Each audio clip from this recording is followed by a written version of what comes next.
There lived a huge serpent called Kaliya in certain portion of the Yamuna river. He was not only just wicked, but was also very poisonous. He kept spitting venom all the time, contaminating that part of the river. The trees and other vegetation on the bank of the river in that region dried out as a result of the fierce poison spit out by Kaliya. Even the birds that flew over that region of the water would fall dead due to the poisonous fumes emanating from the polluted river water.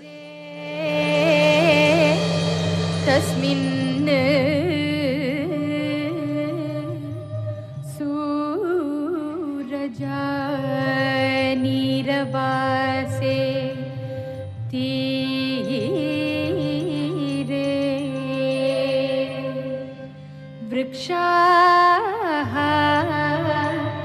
वीक्षताः श्वेन वेगात्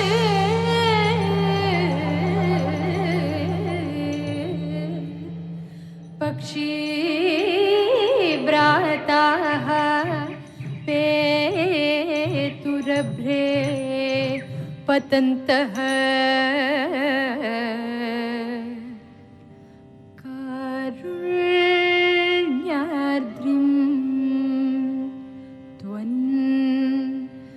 मनस्तेन जातम्. Krishna pitied the plight of these helpless creatures. He decided to teach a lesson to Kaliya. Krishna climbed a tree on the banks of the river. He moved to the top of the tree and suddenly jumped into the river waters, splashing its waters and raising several waves. He went deep into the river where Kaliya was.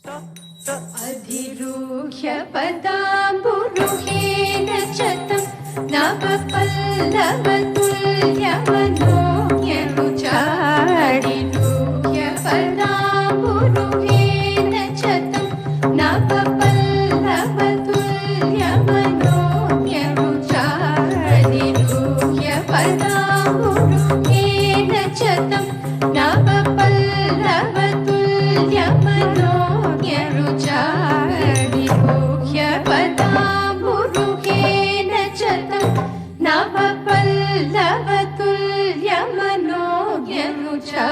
हृदवारिणि दूरतरं न्यपतापरिभूषित घोरतरङ्गगणे हृदवारिणि दूरतरं न्यपतापरिभूषित घोरतरङ्गगणे. Kaliya, who was probably taking rest, was quite upset and furious by some mortal disturbing him. He did not like anyone intruding into his place. With his eyes spitting fire, Kaliya charged towards Krishna, who was playfully enjoying his dive. Kaliya pounced over Krishna and bit him with his poisonous fangs. But Krishna was not perturbed at all. That further infuriated Kaliya. He encircled Krishna and tried to crush him. परिक्षरदुग्र विशल्च सरोष्म Bharat समहाभुजग प्ररक्षि परिक्षरदुग्र विशल्च सरोष्म Bharat समहाभुजग प्ररक्षि परिक्षरदुग्र विशल्च सरोष्म. The cowherd boys who were watching from the bank were shocked. They loved Krishna more than their own lives. They would have done anything to save Krishna. They were even prepared to enter the waters to save Krishna. But there was no need. In a matter of moment, Krishna freed himself from the grips of Kaliya. He resurfaced with a smiling face as if nothing had happened. How wonderful! Akhileshu Vibho, Vibho, Vibho Bhavadiya Dasha Avalokya Jihasushu Jiva फणिबन्धनमाशु फणिबन्धनमाशु फणिबन्धनमाशु विमुच्य जवात् उदगम्यत हासजुषा भवता. Krishna suddenly pulled down on the hoods of Kaliya, that fierce snake who had not one but 101 hoods, and climbed atop his head. He started dancing by trampling upon the raised hoods of Kaliya one after another.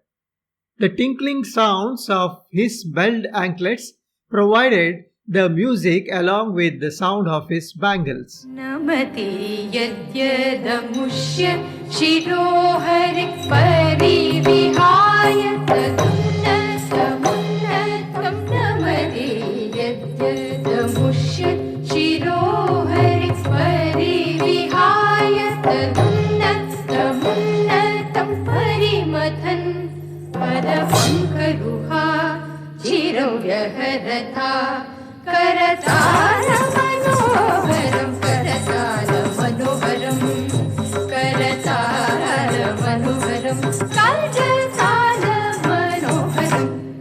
करतारमनोहरं. The divine beings in the heavens were also elated to see God dancing. They too wanted to take part in this divine play. They started to play their musical instruments and joined steps with Krishna. Some of them showered flowers from the skies. The cowherds were relieved by seeing that Krishna was safe.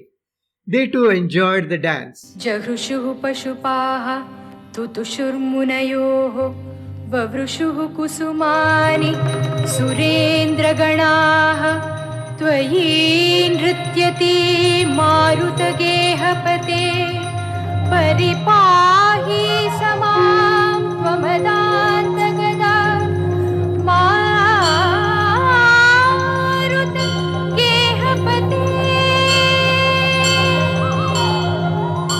One of the 16th century poets of India, namely Narayana Bhattatiri, describes this wonderful dance of Krishna in his composition Narayaniyam. There is an interesting anecdote about why Bhattatiri composed this Narayaniyam. Apparently, at the age of hardly 27, Bhattatiri was hit by a paralytic stroke. Bhattatiri became completely immobile and suffered a lot. He was a great devotee of Krishna. Finally, one day someone suggested to him that he should write something about the playful sports of Krishna. Bhattatiri then composed in Sanskrit language a detailed account of various incarnations of God based on the Bhagavata. His work came to be known as Narayaniyam. Bhattatiri used to recite his work each day as and when he added more stanzas.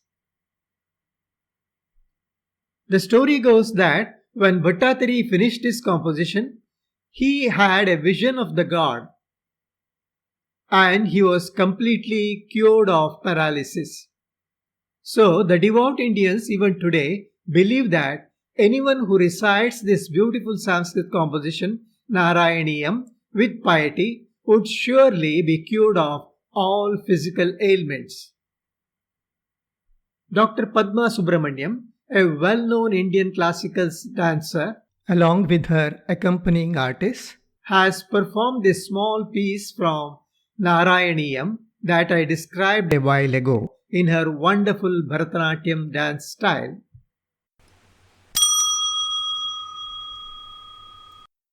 To listen to the complete audiobook, please click the link given below in the description. Also, please don't forget to subscribe to this channel to get notified on future books. Thank you.